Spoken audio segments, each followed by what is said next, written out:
Good evening, everyone. Thank you for being here. My name is Marisa Safontes, and I serve as the Diocesan Missioner for Becoming Beloved Community here in the Diocese of Southwestern Virginia.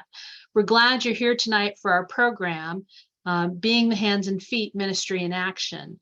We've identified a number of different programs from across the diocese that we are looking forward to highlighting for you as fuel for your own fires, as you in your parish contexts look for ways to become beloved community. This is meant to be a practical conversation, and so I'm not going to talk very much. We're going to hear from the people who are doing the work across the diocese.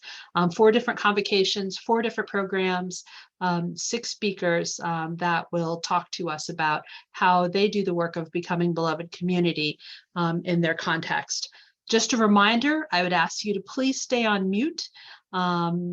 If you have a question, we will have time for questions after all 4 of the programs have been introduced. So I'd encourage you to jot down your questions on a piece of paper, or if they can't wait, stick them in chat and we will try to get to them in turn after all the different programs have been introduced. Now, if you're here tonight, I assume that you are no stranger to the work of becoming beloved community. But just in case you're new to this or you haven't heard a lot about what becoming beloved community is, let me take just a minute to tell you. Becoming beloved community is nothing more and nothing less than the work of the gospel. It is how we reconcile ourselves to God and we reconcile ourselves to one another. It's how we live into the words of our baptismal covenant to seek and serve Christ in all persons, loving our neighbor as ourselves. And it's how we strive for justice and peace and respect the dignity of every human being. The work of becoming beloved community is a priority both of this diocese and of the Episcopal Church. And I am thrilled that we have such excellent examples for us to share of programs that are going on in the diocese. This program itself comes from the work of the Becoming Beloved Community Guiding Team.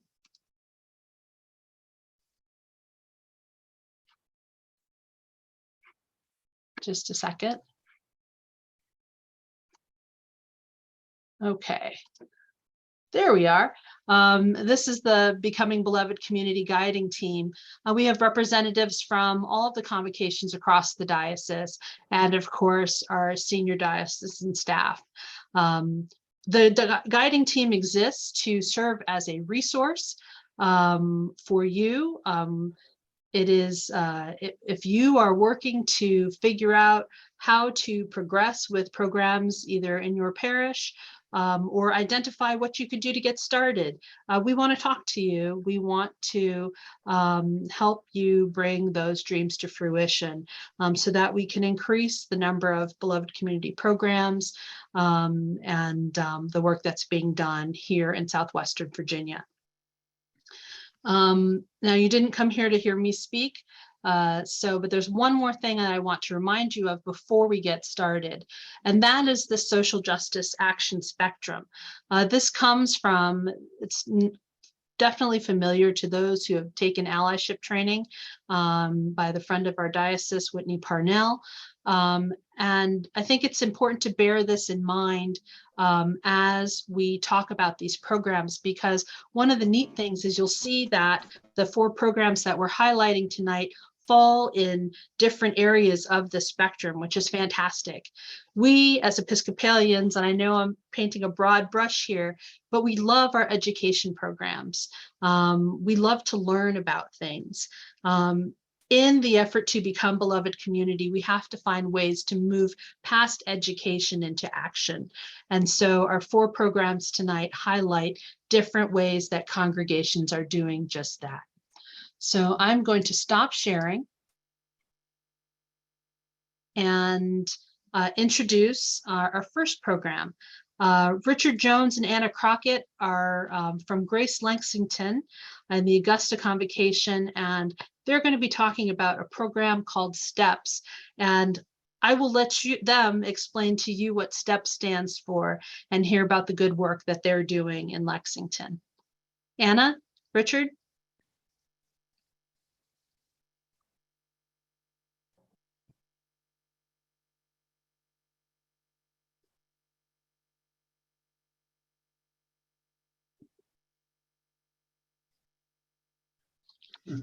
Come on, boy.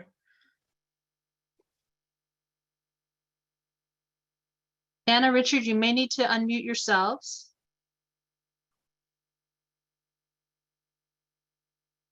Sorry about that.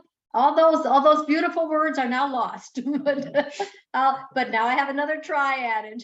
So good evening, and thank you for this opportunity to share with you and to hear about your programs as well. I'm more excited to hear about what the other parishes on this call are doing that's furthering the vision of becoming beloved community.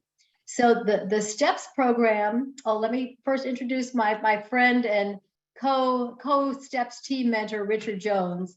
Richard is our first graduate of the program. STEPS stands for Supporting Transitions by Engaging in Parolee Sponsorships. Supporting Transitions by Engaging in Parolee Sponsorship. And that describes the program in a nutshell. We discovered probably 2 years ago now that there's a population of returning citizens that very often does not make it successfully into the community. Their reentry is not successful. And often it's because there are barriers to successful reentry in our society, cultural barriers, social barriers, economic barriers, specifically difficulty finding housing, difficulty finding employment, difficulty finding social supports to make that a successful transition. So we developed, using a lot of wonderful resources, a year-long program that provides those essential life resources.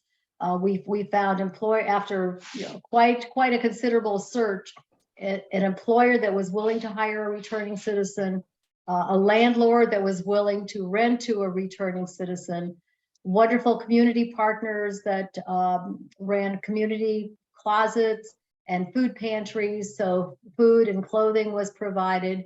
The church provides financial support, full financial support for all those services, including utilities, rent, other needs, internet services.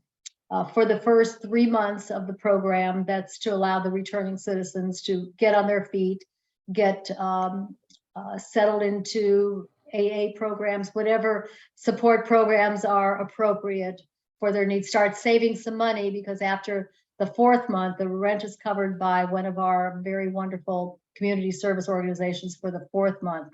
After the 4th month, the returning citizens start to assume responsibility for most of the rent. The church continues to share a little bit of that, but they assume full responsibility for the rest of their life expenses. So Marissa, how much more time do you want to allow for the introduction? Because I want to make sure Richard has a chance to share his perspective of the program, since he's been on the inside and now is part of the team himself. Yeah, you've got plenty of time. So if there's more that you want to introduce, or it'd be great to hear from Richard about what STEPS looks like from his perspective. Okay. Richard, please. Yeah, my name is Richard Jones. I was an addict on the street, cocaine addict, less than 5, right? I was put in jail, faced life in 60, plead guilty life in 60, and told the judge after he gave it to me, thank you. He looked at me like I was crazy. Little did he know, the time in jail, I was introduced into the Lord Jesus Christ into my life. And upon pleading guilty to life in 60, I received 40-some years, and I told the judge, thank him. Prison saved my life. And after doing 34 years in there, I was released on geriatric parole, first time up. And during the 34 years, I never received a charge. Disciplinary was real excellent. I was released out of prison, but before I released out of prison, I was going back to the same neighborhood, which my brother lived down in Gordonsville. And my spiritual mother and many other mothers and fathers who I got acquainted with and accepted in my life being in incarceration. Her name's Louise Jennings. She asked me, son, after I called her, I told her I was getting out. I said, Mom, I'm getting out. She said, wow. She started dancing along with Scott Hamlin, Carol's brother. He was very happy. And Mom said, you going back to the same neighborhood? I said, I guess I am, Mom. She said, well, I heard of a place called STEP program. You can be the first one to enter into the program. And she said, what do you think about it, son? I said, well, Mom, you know, we always say pray. So Mom prayed, I prayed. David Gates, who was once there as a leader, he went in, then Miss Anna, she's the leader now. And my brother Gordon prayed, Scott prayed. We prayed to God, and God gave us all the same answer: go in STEP program. See, the greatest thing we're getting out, going to a program, ladies and gentlemen, the program got to be equipped with things to welcome you into it, more than just a highlight of STEP or whatever program, halfway house, whatever. It's something about the STEP program. Enter into the STEP program. Before I could enter the program, one of my counselors said, Richard, they pay the rent for the first 4 months, and after that, you're on. We don't want you to fail, baby. And I said, oh, Ms. Macklin, I understand what you're saying, but I'm trusting in God that He have led me in the right direction. So upon getting accepted in the STEP program, I came into Lexington, Virginia. See, I say that prison saved my life, but STEP gave me a life. There's so much love in Lexington, you can cut it with a butter knife. People wave at you, people speak to you, they even let you cross the road. But let's get back to the program, ladies and gentlemen.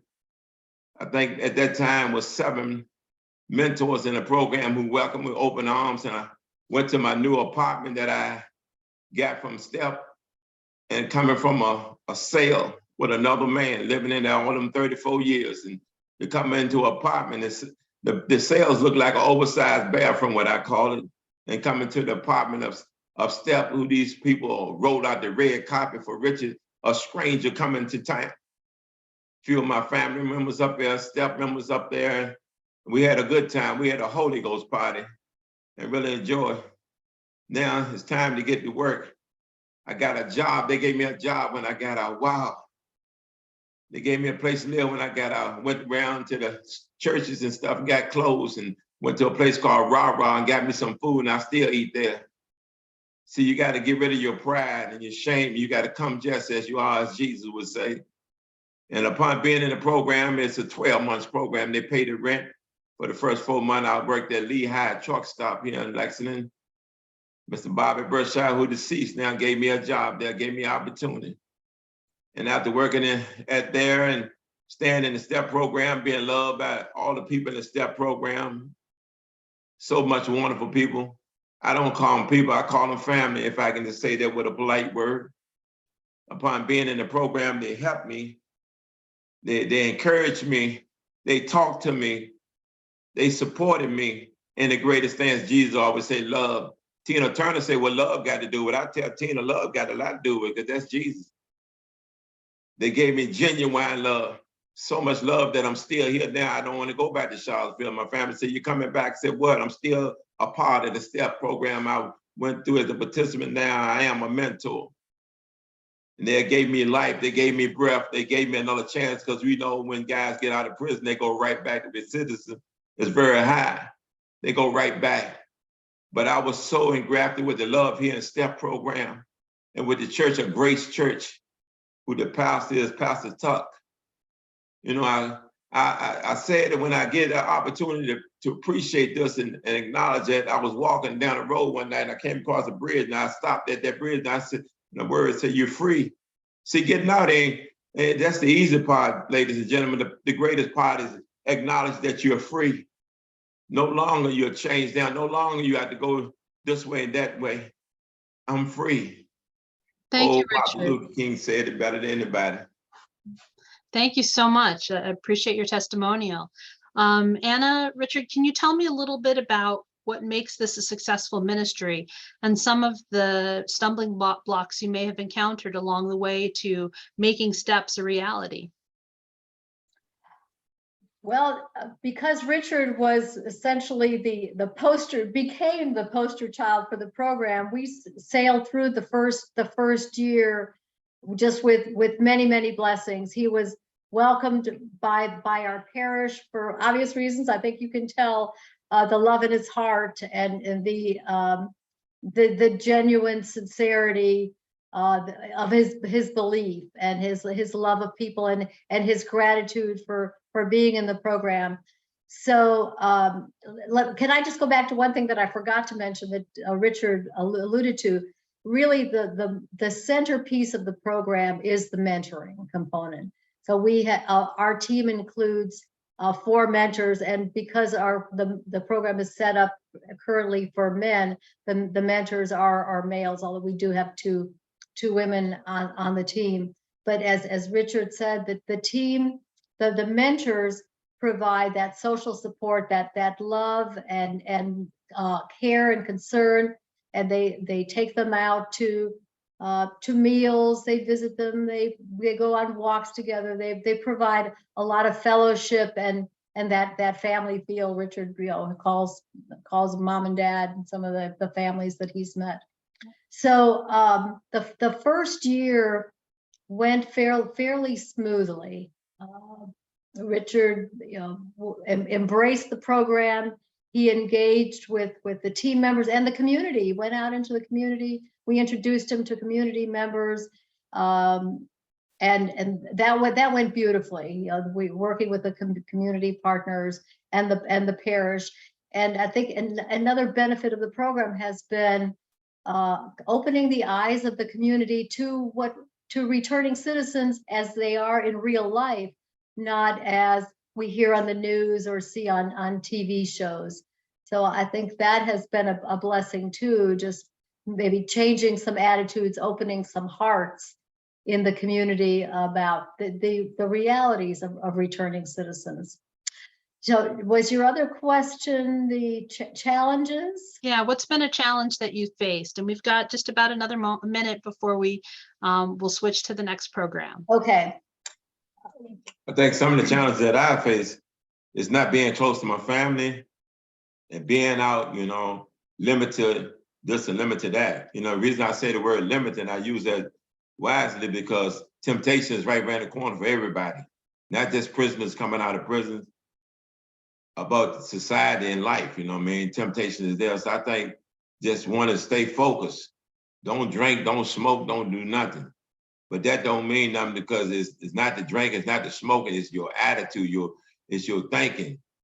So you got to think clear, And every day, some days be raining, some days be snowing, But you got to get back up. And I get back up because the love of STEP program helped me get back up. And one thing I want to say in closing, I look forward not just having a STEP program for men, but also for women here in Lexington. That's my prayer and that's my vision. Thanks so much for that. Is that something that Grace is making happen, STEP for women, or expanding the ministry?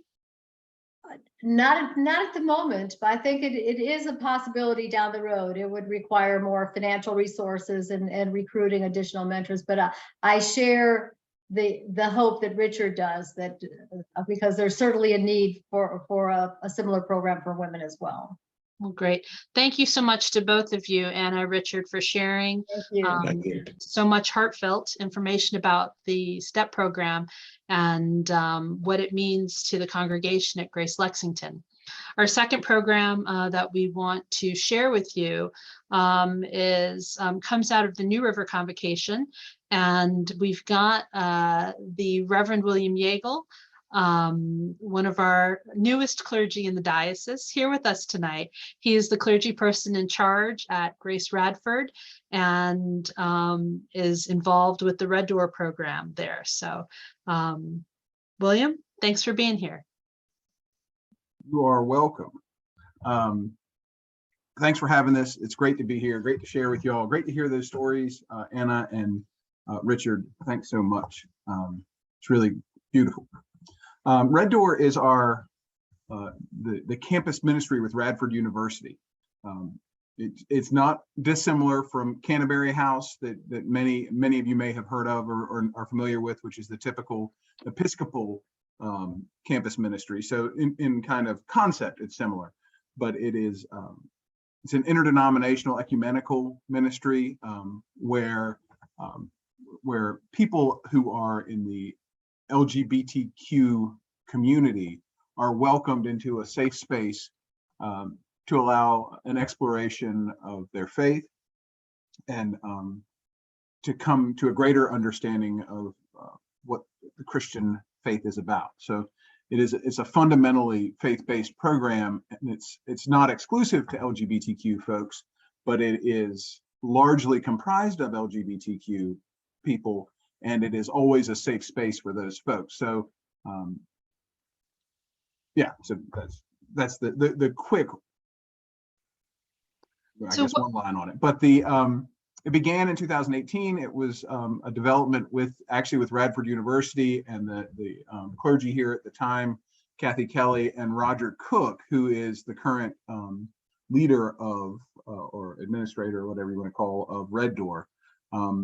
They kind of did a lot of discernment around what were the needs of the Radford community and where were there gaps in the faith-based programming, and then they realized that there is no LGBTQ faith-based programming, or was no LGBTQ faith-based programming at Radford University. No community there at all that was at least overt. And so Grace Church hired Roger, and he runs this program largely diligently, I guess I should say, over at Radford University. So what types of programming do they do? So they do they do a lot of just community stuff, like gathering, being in community is a big piece of what they do. They have Bible studies regularly, and they also have the infamous drag brunch. So the folks of Red Door decided that it was really important for them to be a philanthropic organization. So the students and Roger host drag dancers, so folks who come and drag and dance, and it's they've raised money for different organizations, all that are designated by the Red Door community. And so it really doesn't come back to Grace. Grace Church doesn't receive any of the benefits of that or any of the proceeds from that.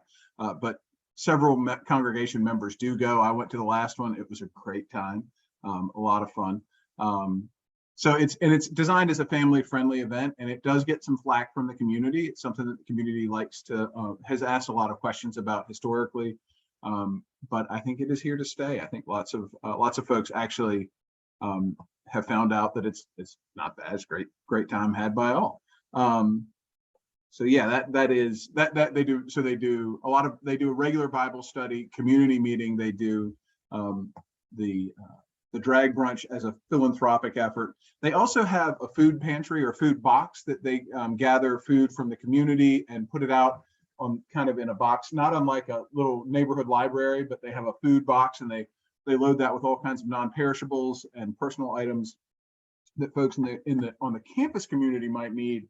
But truly, it's a gift to the town of Radford, because lots of folks who are local to the town will pass through and get what they need as they kind of make their way on. And there's no evaluation. There's no, you don't have to fill out any paperwork. You just stop by, open the door, get what you need, and keep on going, which is great. They've also done a clothes pantry for transgender students and members of their community who are in need of transitioning clothing into other genders. And so they have found that, and they started that, and they maintained actually a physical closet of clothes.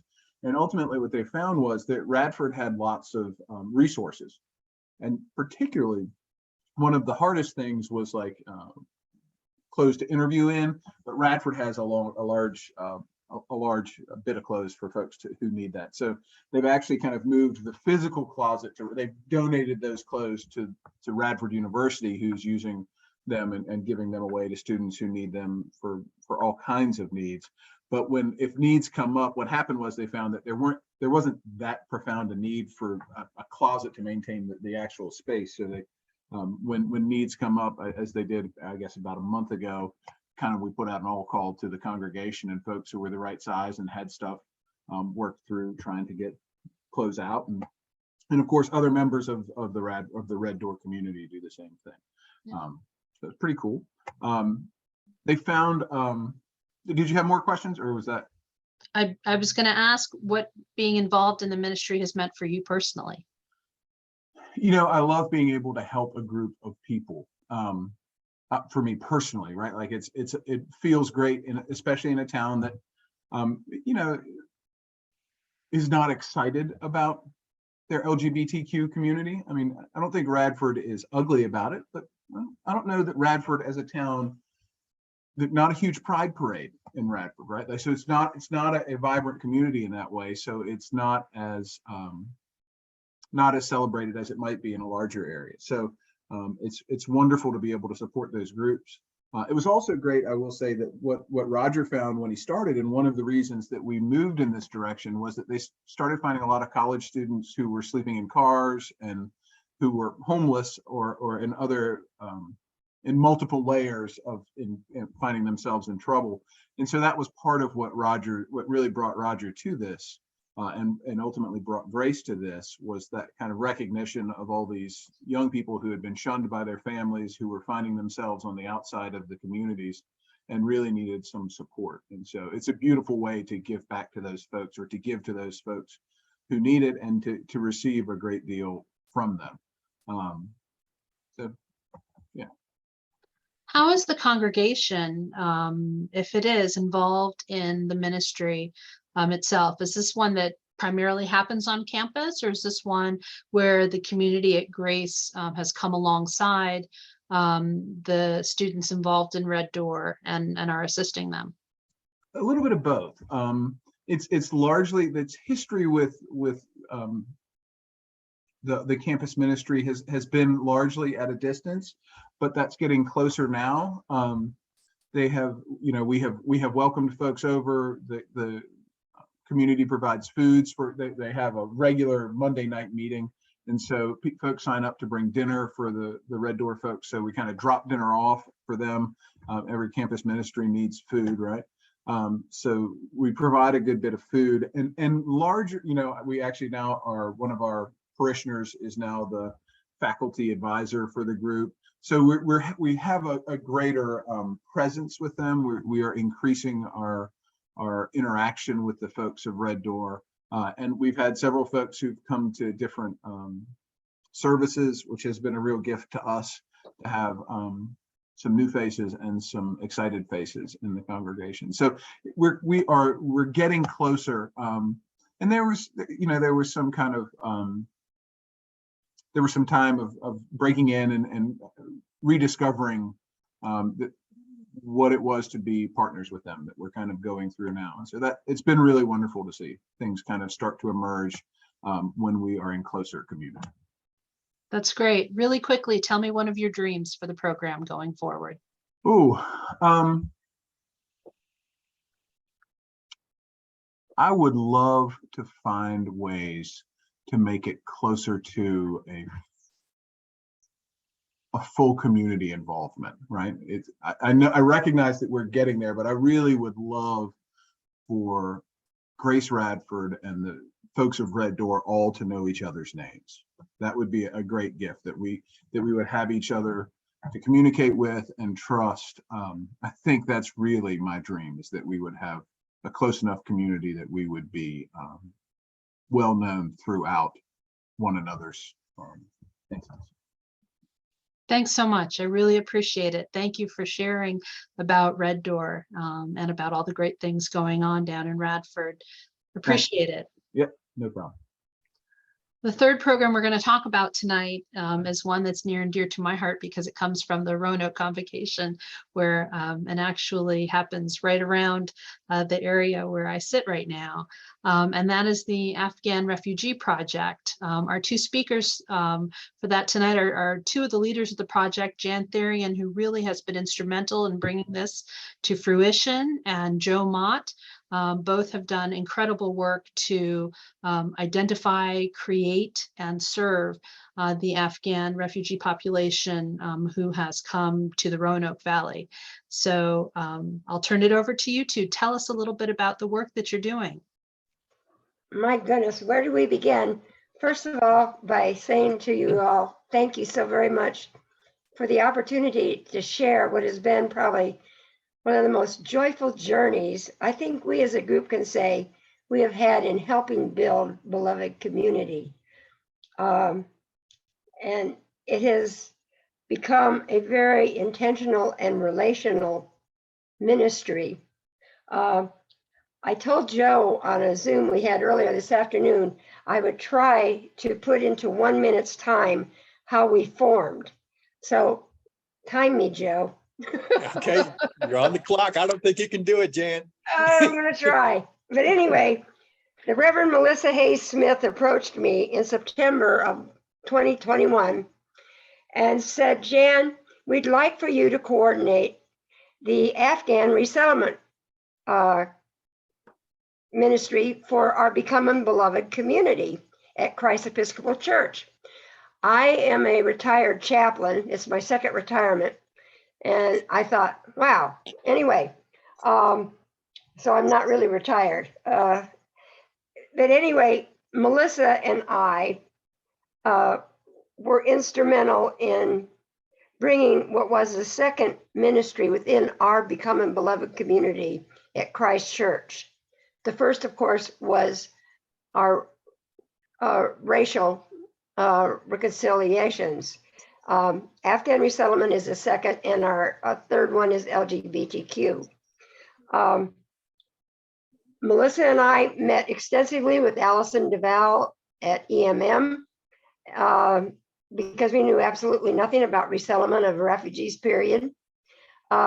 Melissa and I found much help from working with Allison, who told us we really would have to work with Commonwealth Catholic Charities in Roanoke, as they were the Department of State approved agency for resettlement. So for 3 months, we walked alongside the Commonwealth Catholic Charities, and we could never have made this happen without them. They were instrumental in mentoring us, supporting us, showing us just exactly where to go, what to do, giving us advice, what have you. We went, after they presented us with options on how we could support a family, we took the proposal to the Roanoke Convocation in December and extended an invitation to other churches, never realizing the response we would get. We had 7 fellow churches in our convocation who replied, "Count me in." And it was just a pretty darn holy moment, if you'll mind my saying so. It was like, whoa, where's this going? We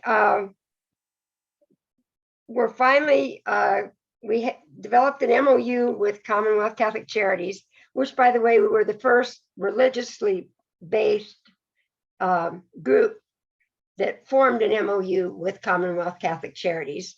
They have since, I think, started forming them with others. So we did something historic there, I guess.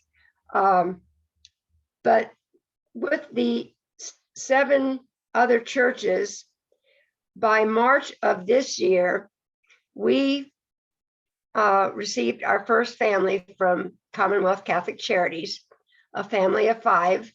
And within 3 weeks, we got another brother of the family, and it grew to 11, which was a bit of a surprise to us, but we managed.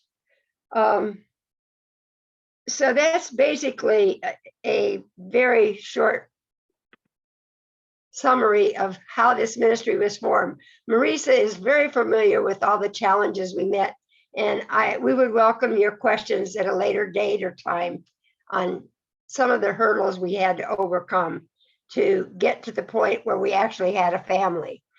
And now, of course, it's plural.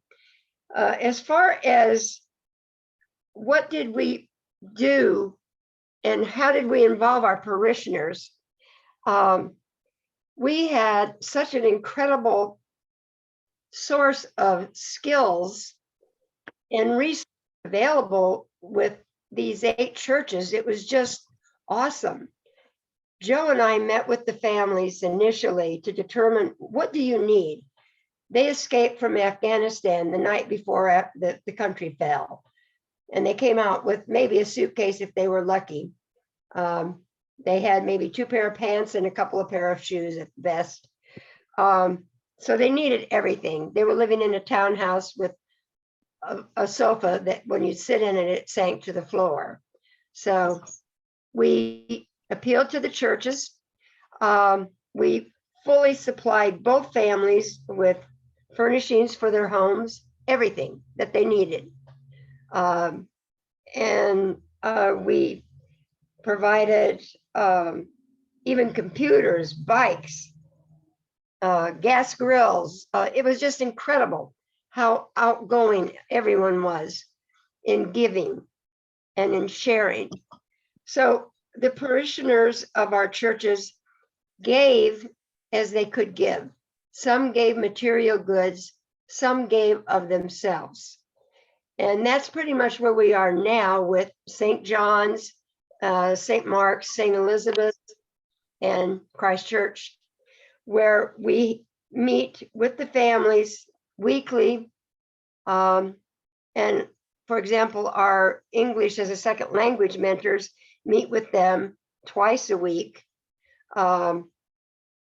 We have tutors for the children that range in age from 6 to 13. By the way, the family ranges in age from 6 to 81. We have the grandma who is also with us. So we do the English as second language. We do tutoring for school. Our guys have cheered the boys on in soccer camps. We've provided financial literacy to the families, helping them establish bank accounts, showing them how to pay bills, how to put a stamp on an envelope, how to develop a budget. We make sure they all have access to health care, which has been a real hurdle in some cases. But we have one of our members who is a very high up in the Carillion system who helps us get some things done pretty quickly. One of our mothers is now pregnant, and we found that out about 3 months ago, I believe. She's a high-risk pregnancy patient, having lost 3 children in Afghanistan. And our 81-year-old grandma needs hearing aids very badly. So we're working on that as well. But that shows you the myriad of volunteer opportunities that our congregations have to join in this ministry. Transportation is an enormous need that is provided by several people because we have a lot of medical appointments to go to. The boys have things at school. There's just a lot of things where we need to get them to somewhere. Thanks, Jan. If I could ask a question. Joe, I'm super curious about what you thought in the beginning when you were getting into this work versus what it's turned out to be. Yeah, I was bound to do this work anyway. I was with Department of Justice in my career in the U.S. Attorney's Office, and towards the end of that career, I'd served in Afghanistan as the Justice Attaché from November 2018 to November 2020. Formed bonds with a number of Afghans while I was over there. I don't think ashamed is too strong a word with the way that we chose to end the war. And so when I had 3 employees over there who went through that debacle at the airport and had some rather harrowing tales of getting out, but they all successfully made it out. And then I helped them resettle when they got here. So I contacted CCC fairly early on when I learned they were the resettlement agency. Their main need at that time was for housing. But this was a blessing when, our parish and the other parishes got together to help in this ministry. I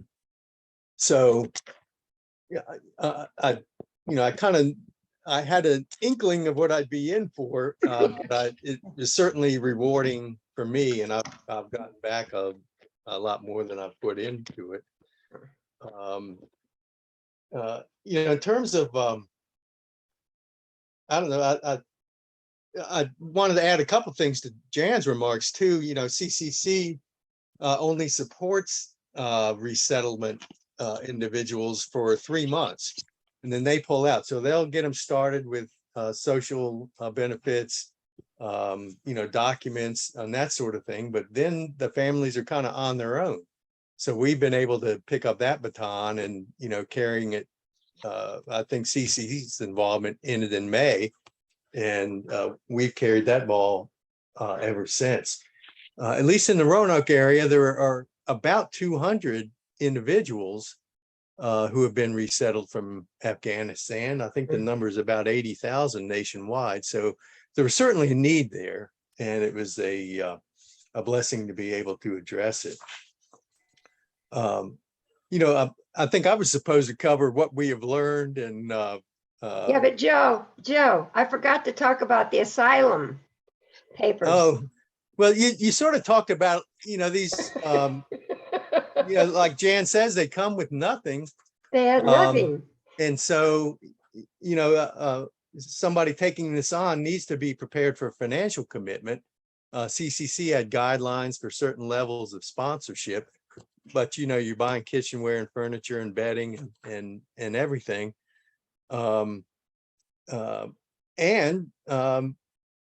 This kind of feeds into what we have learned. I've learned immigration law. That was never my field.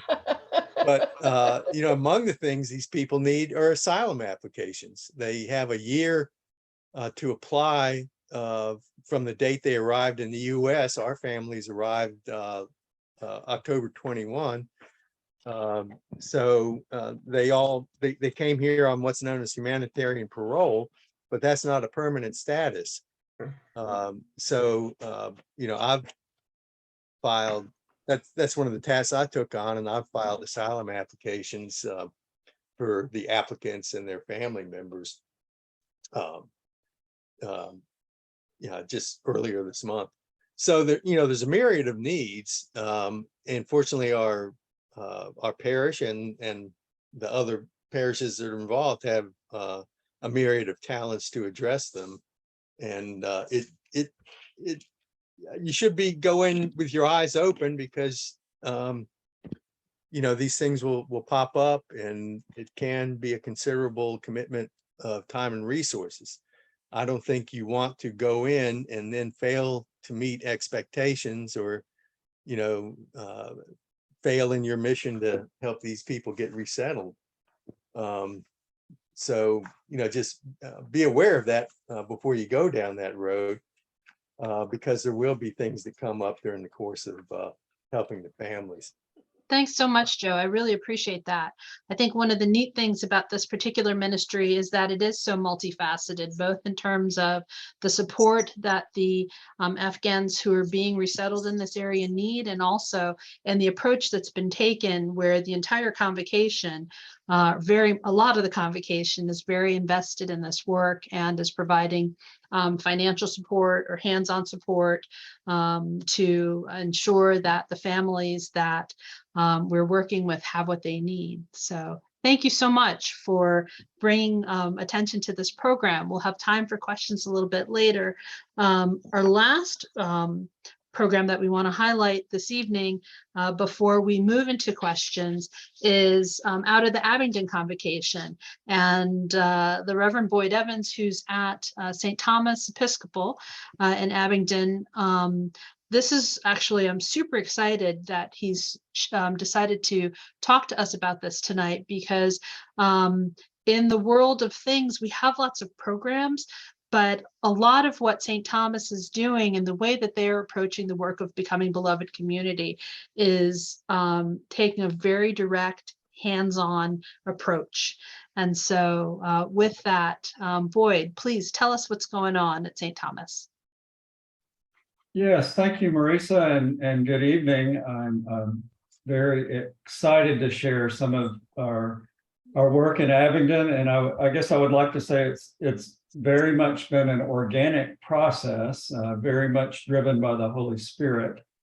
I am very much just a dear, deep fan of Reverend Dr. Martin Luther King Jr. And so even in my previous time in a parish in Oak Ridge as a layperson, I always tried to at least make sure that the parish read the letter from the Birmingham jail on Martin Luther King Day, or some simple acknowledgement. But when I came to Abingdon, I became aware that there is a community-wide Martin Luther King celebration, and tried to find out how we or I could get involved with helping with that, and had some ideas. And so it was, very excited to partner with the local organizations and what was going on already. So this wasn't something that we sort of tried to take on ourselves, but how can we, but just sort of joined in with what was going on already and said, where can we help? How can we get involved? And so ended up on the planning committee, but there was, I guess most of our, I think most of our work began about 2018. And I'm going to show a few photos because I think I love photos, and I think they're worth 1,000 words, just to give you a little flavor of what we have been doing. Can you see that? Can you see my screen? Yes. Yes, we can see it. Thanks. Okay, cool.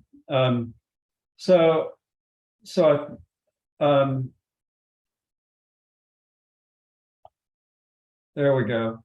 One of the first things we did was I really enjoyed the Traces of the Trade movie.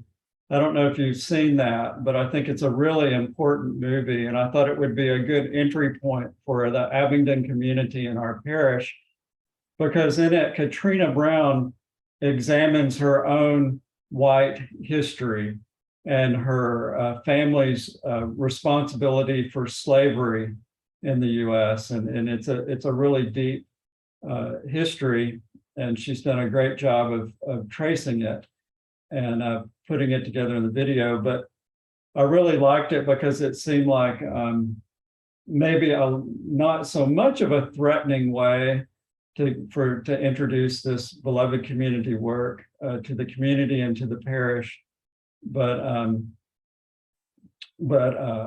I think it's interesting that a lot of this work I do see as, what is the white work?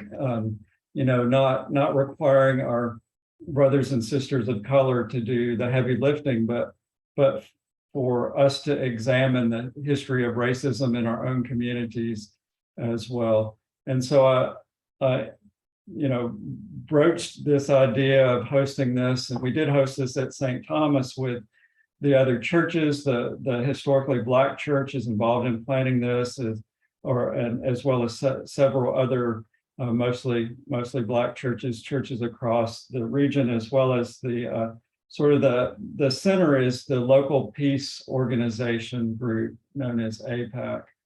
But Katrina came, and this was very well supported by people across the Abingdon community came. We had great dialogue about the movie. And so I just wanted to show you some of the pictures of this. This is typical of our gatherings. We would, our role has become to have a speaker at St. Thomas as part of the Abingdon celebration the Thursday before Martin Luther King Day. We typically have a march in Abingdon. We have a service as well at the Methodist Church. But our role has become to facilitate dialogue. And it was interesting when Katrina Brown came to Abingdon, she had not yet released Sacred Ground yet, but was in the process of releasing Sacred Ground. And she gave a little preview of Sacred Ground at our discussion, and people from the community were beating down my door to have Sacred Ground in Abingdon. Some in the parish, but mostly outside the parish. So we again gathered this group across the community, and we went through the Sacred Ground curriculum together, and we may have been the first group in the country to do that, because sometimes we would come to something and we'd say, Katrina, why can't we find this reading? And she'd say, because I haven't posted it yet. Let me see if I can finish it. Our next speaker was a woman was Joanne Boyce, who was one of the Clinton 12. She was one of the first 12 Black students to integrate Clinton High School. And it's interesting that I don't remember exactly it's a fascinating story, and she's just a dear soul, a wonderful storyteller and speaker, but she just came and told her story.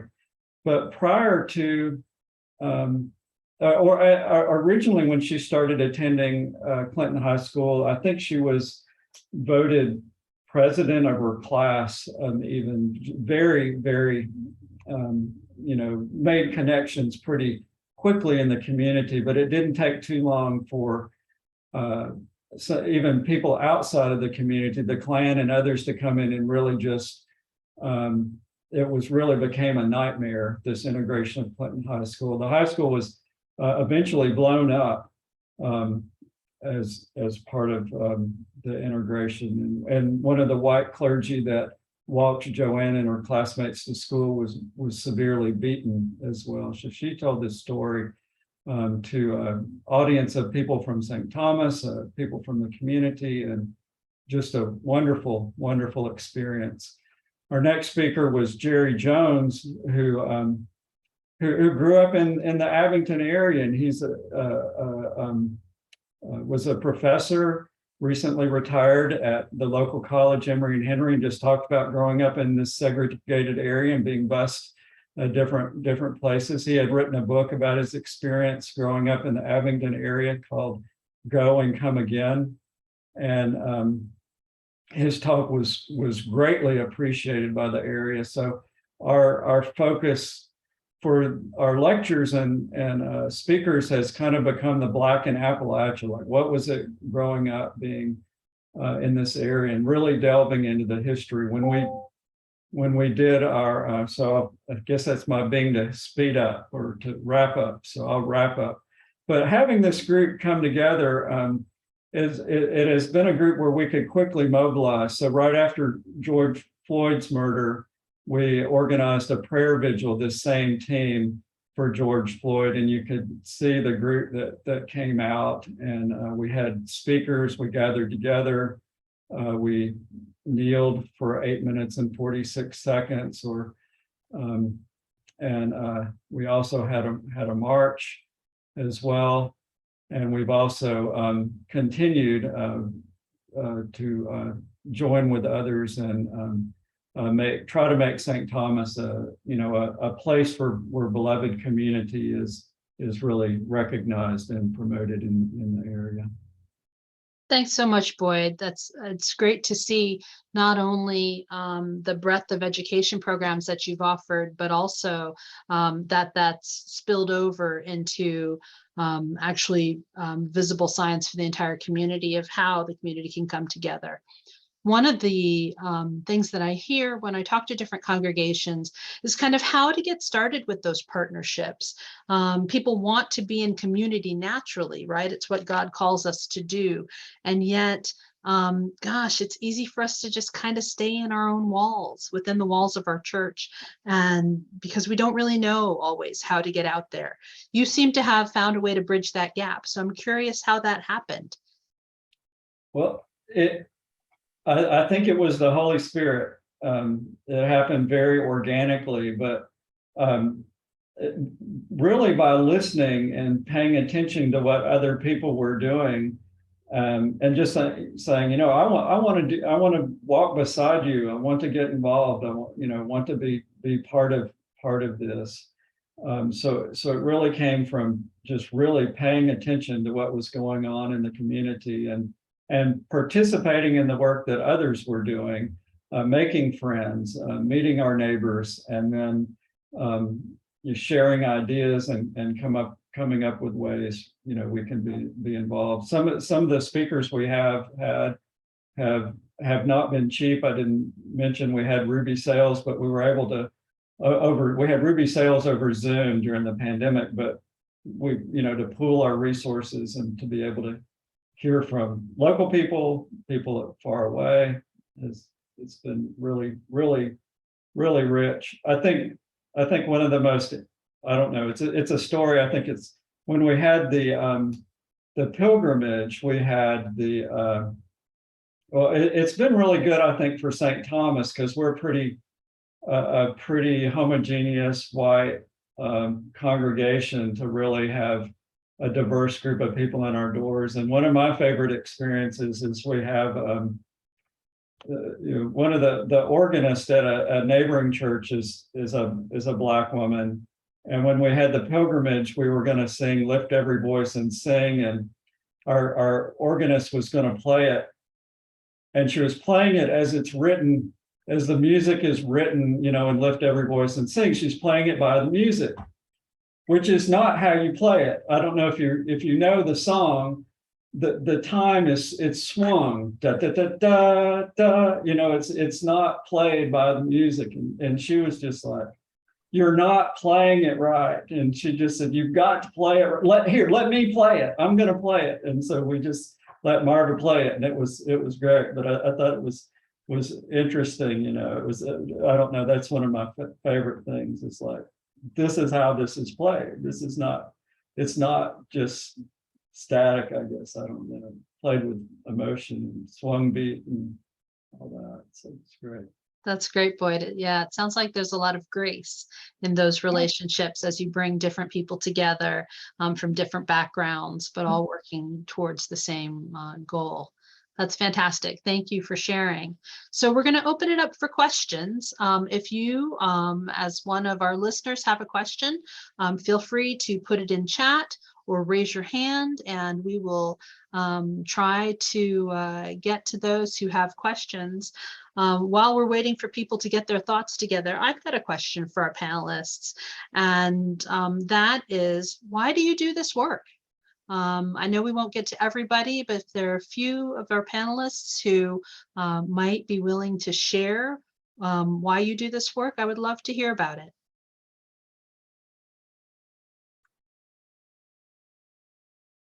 But you'll need to unmute yourself along the way. Jan, yes. I do it because I think it's the right thing to do.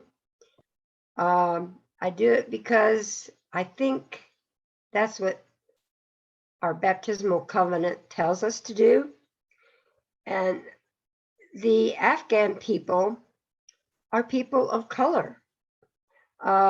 So for me, being a child of the 60s, I thought, wow, this will be a different slant on things, but yeah, let's do this. And, we have now developed a relationship not only with these families, we've developed a relationship within our convocation that is very, very moving and wonderful and joyful. It's like Joe said, there are times when we have unexpected expectations and we have challenges, but it's just finding those moments when the Holy Spirit is just blowing so darn strong. It fills my soul. Thanks, very Jan. much. Thank you. Joe, I see you're unmuted too. Were you going to add something? Oh, yeah, I just add that, to help a stranger is, to be a Samaritan, on the path of life is just, the right thing to do. And it's, it's enormously rewarding. Personally, I've always been fascinated with interaction with foreigners and kind of trying to grow in my own personhood by being exposed to other cultures. And, what an opportunity to do it. But it's not just Afghans. I've got a special relationship with them, but that I expect this will continue, whether it's Ukrainians or the next wave of, or Venezuelans or whatever the next wave of immigrants is. So it's, it's just God's work in our community, and I can't quit it. Thanks, Joe. Appreciate that perspective. Other participants who want to speak to that question? Anna, yep. Oh, we got to unmute you.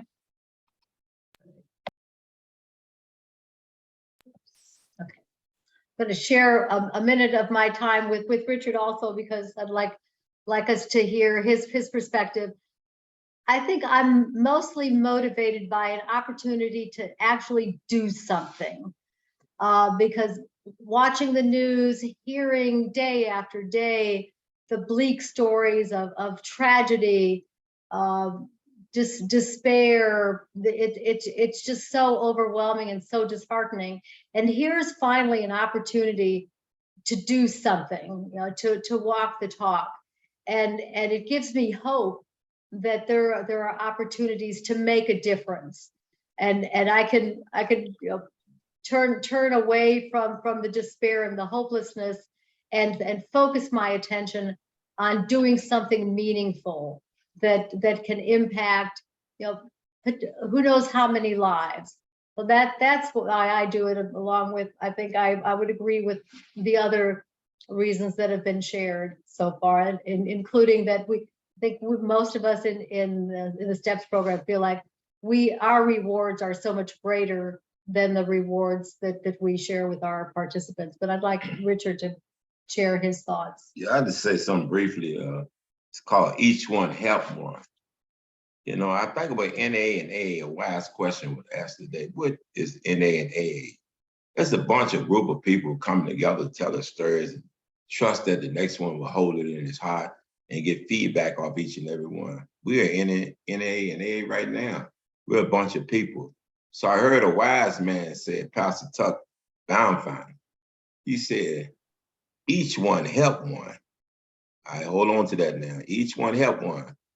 And God said that we got to have a Red Sea heart of pure love and kindness. Each one help one now. He also said we got to be a difference maker.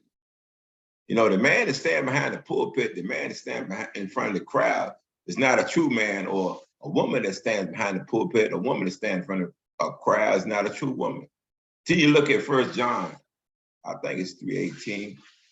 And that's what when Tuck Brownfield said, Pastor, he said that each one help one, man, to be a difference maker, he stand behind the pulpit. But if you don't look closely and watch every move he make, you will miss that he not only stand behind the pulpit of the church, but he stand behind the pulpit of the community, he stand behind the pulpit of the homeless, the street people, that nobody hears their cries at night. Nobody hears their stomach. And I said all that to say this. The word of God said, don't love me in words and tongues, gentlemen, lady, but love me in deeds and truth. That's why I applied the application from a wise man. Thanks so much, Richard. Appreciate your perspective, and Anna as well. I will go on to another question. And one of the things that has become clear as we listen to the stories of each of these programs is they have to start somewhere.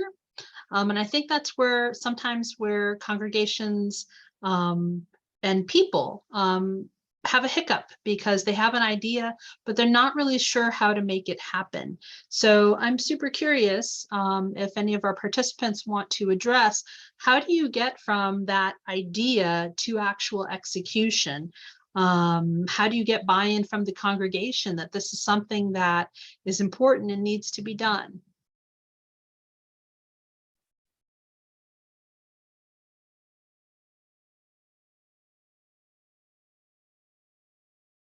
Looks like Jan has something to say on this one. Well, I think Anna said, we all are looking for, what can I do? And it's like Heather Rousseau, a photojournalist, has followed our ministry, and last month published in the Roanoke Times the beginning story of our family. She's going to continue to follow us. But it's Heather and I have talked about, when you read and hear nothing but division and hatred and just meanness and violence. And wouldn't it be nice if we could tell people that love is very much alive and love can happen and love is here? And basically, when Melissa and I began talking with members of our convocation, those who didn't say, you know, I'm in, like St. John's did immediately, you know, we basically just said, you know, you have said you wanted to do something. Here are the opportunities available, you know, from making phone calls, sending an Amazon gift card, giving a winter coat, going and helping us take someone to the doctor's office. You know, it's all about love. And that's becoming beloved community. We are now one family with our families. And they are the ones who told us that. They said to us, you are now our family and you will be our family forever. And when Joe says, how can we give up? We can't. We can't stop. You know, I hope I can live to watch them graduate. You know? Thanks for that, Jan. Appreciate that perspective. And again, for those who in their individual congregations may not have the wherewithal or the oomph to be able to produce a program like that, the convocation model or partnering with a different church in your area provides a way to increase the number of people who might be interested in engaging, who are able to support a program. You know, it's that saying that, you know, 2 heads are better than 1, or in this case, 8 heads are needed to support the Afghan families who are here with us. So thanks for that perspective. Other thoughts? How do you get started? Yeah, Anna. I guess we were really blessed in our case that we had a member of the outreach committee. So this was an initiative that came from the outreach committee, and he just found a passion for this initiative. And we were inspired to start looking at it when we received a communication from an inmate at I think Buckingham Prison, who with several other inmates had started a program called PUPS, and it was parishes under parolees, or parolees under parish sponsorship. And we started, and they were looking for parishes to support parolees. And as we looked into that program, we discovered that the prison administrations really were not very supportive of this program because it was inmate run, but we really were attracted by the idea of supporting parolees re-entry into the community. So, but probably not much would have happened because we ran into some closed doors just trying to find out more information. But this member of our outreach committee, David Gates, that Richard mentioned, he just rolled up his sleeves and he spent hours, days, weeks, and literally months for almost 1.5 years making contacts, researching, calling employers, and he set up a forum that had representatives from prison ministries, Department of Corrections, a number of different agencies that were involved in re-entry programs and challenges and all that. So in the case of STEPS, it was the passion of a parishioner who used that passion to do the legwork, the groundwork. And we wouldn't be where we are now if it hadn't been for David Gates, who invested that kind of energy. So I think often, you know, we have dreams, we have hopes, we see things that we want to do, but there isn't the passion and the energy there to really get the wheels going and to make some progress on that. So it doesn't have to be just one person. Maybe, you know, if you have 2 people who can team up on really investing passion into an initiative, that sometimes is what it takes to take it from a dream or a good intention into reality. You gonna say something? Yeah, I just want to say, Mr. David Gates, not only helped me out, he's like a man who's looking for every soul that's lost. He's walking in the dark with no flashlight, but he's walking with his heart. Because when there's no light, what do we have if we don't have a heart? David Gates got a big heart. Yeah, I think the passion, initiative, those things are super important as you're trying to get programs off the ground, especially in this time of post-COVID or late COVID, COVID turning more normal in our lives, where we're trying to find the rhythms of ministry. But I'm so thankful that each of you has identified and created programs during this time to continue doing the work of being hands and feet. Do we have any questions from our audience? Other questions, other thoughts about this work and kind of what it has meant for these 4 programs and for the people who have talked to us about them tonight?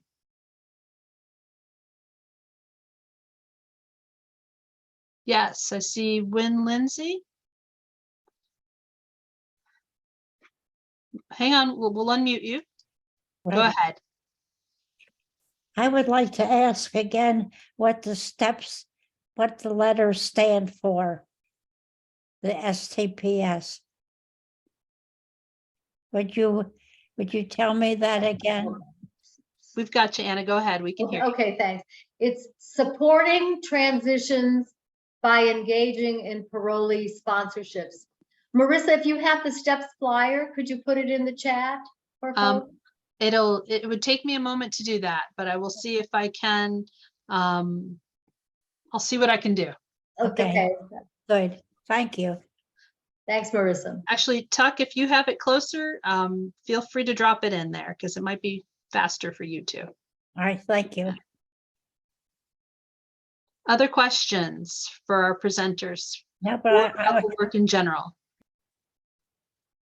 I would just really like to thank all those speakers to explain their programs. I think that was really good to hear things that worked and hear about the trials and tribulations that you went through. And it's all been very worthwhile to hear about it, but maybe we can find a little piece of what we can do, but it gives us some more ideas. Thank you so very much for explaining your programs. I appreciate it very much. Thank you all. Thank you for your comments. You're welcome. Other questions, comments as we are getting close to 8:15, and I don't want to keep you longer than we're supposed to. I see Constance. One of the things that is inspiring to me about all of the presentations is that they're really specific to their individual communities and have arisen out of the passions of, as you said, the passions of the people in the congregation and responding to the situations that are immediate for them. And that, I think, is inspiring to try to do that ourselves, to see, as you said, I have no idea how to get started, but to try and, ask questions of our immediate congregation and see, what do people care about? What are the things that are driving them crazy that they want to do something about? So thank you, all of you all. And thank you for your comment, Constance. As I mentioned at the beginning, we've got a diocesan structure to help have those conversations, to figure out, I've got this idea and how do we bring it to fruition? So when you have something like that, if you get stuck, let us know. The Beloved Community Guiding Team would love to speak with you and work with your congregation on how to develop a program. Boyd, I see your hand raised.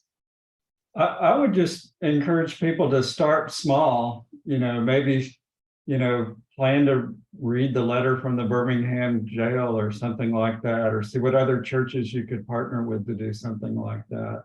I think you might have gotten the impression from my presentation that the congregation was fully supportive and behind it, and everything was hunky-dory. No, there has been pushback from some members of the congregation. Why are we doing this? Why is my priest preaching about George Floyd?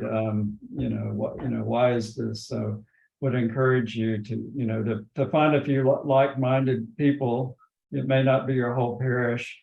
Think of what you can do, and the others may come along. They may not. They may learn though from what you're doing.